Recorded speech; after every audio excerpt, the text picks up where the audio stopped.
The new AI audio assistant in DaVinci Resolve automatically balances your audio, levels, music, ducking, all done for you. No more manual mixing. Just drop it in and get clean pro level sound instantly. It's fast, it's smart, let's go! So I have a client project, I'm done editing, and as you can see I got a main track, some sound effects and a music track, and then I want DaVinci to level all the audio tracks for me because I'm too lazy. And how you do this? First of all, always make a copy of your timeline, because when the audio assistant is finished, you can't go back. Just by right-clicking and duplicate timeline.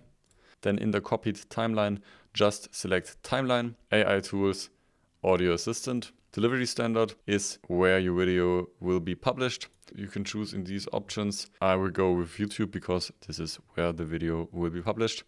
And then just auto mix. This will take some time. Just sit back and relax and think about your future. So my video project is 20 minutes long, and it took me around 2 to 3 minutes that DaVinci does this process for me. And as you can see now, DaVinci not only adjusted the levels of the effects, it also rearranged some audio tracks and named them, such as Dialogue 1, Dialogue 2, Music, Music 1, SFX. So you can see DaVinci Resolve also rearrange all your audio files of your project. If you want my studio LUTs, check out this link. Thanks for watching. See you on the next one. Like and follow if you want to learn video editing fast.